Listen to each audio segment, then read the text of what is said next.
everybody, it's Susie and we're here at the Literary getting ready for our second big book launch event. So we'll see you at the Lit.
Do a very short little introduction to the book. As a self-published author, there's so much to learn, and so I feel like I've gone back to graduate school to write this book.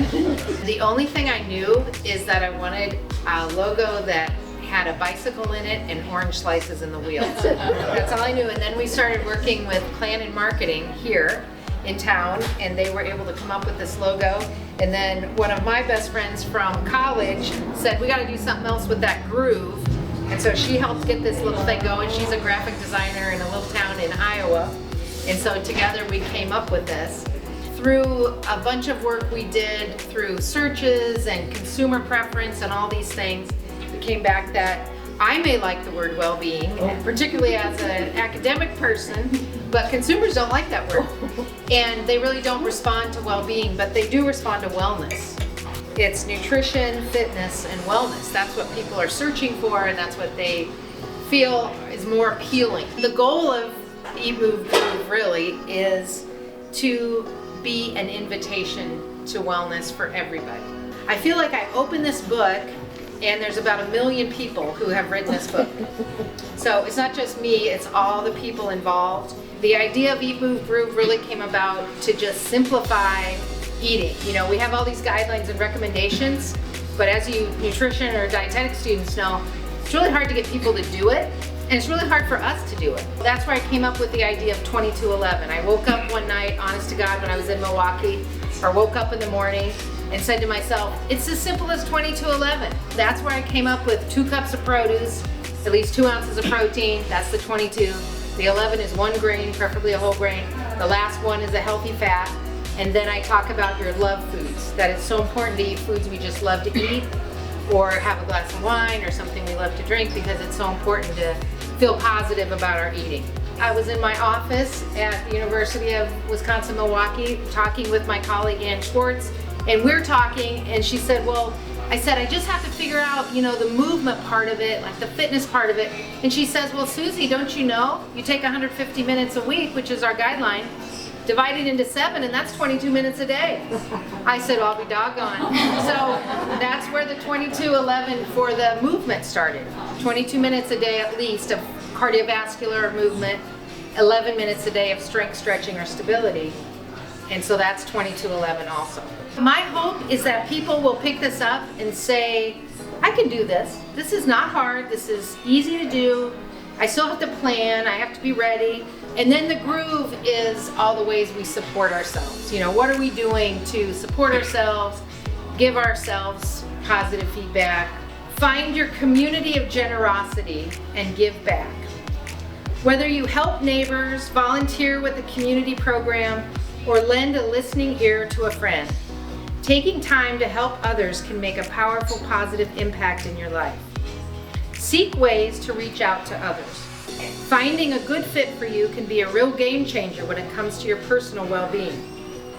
Volunteering in a meaningful way on a consistent basis can provide a sense of purpose to your life, offer the chance to learn a new skill, connect you with others in your community, boost your mood and attitude, reduce stress by releasing feel-good hormones, and nurture a sense of overall well-being.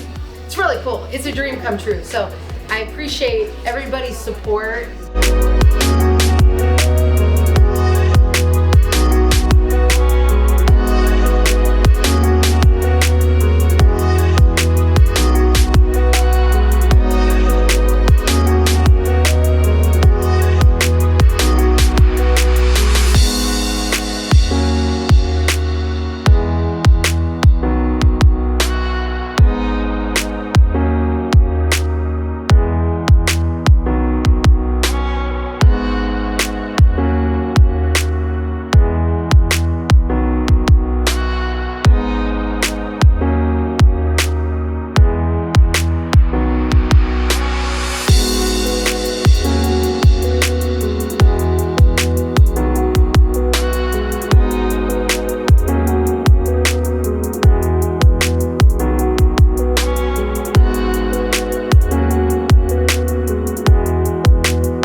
That we make it more difficult than it has to be.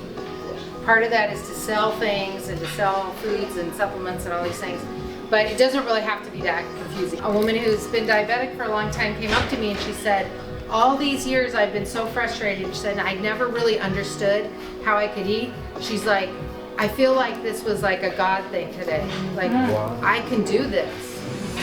And so, you know, and of course people have to figure out what works for them, each person, but that's my hope. So in the book I talk about, you know, 2 baseballs of produce at a meal, a tennis ball of protein, a tennis ball of a grain or starch, and a golf ball of a healthy fat. You know, and about those sizes. And then then the basketball is the love food. That's the sweets. You know what I'm saying?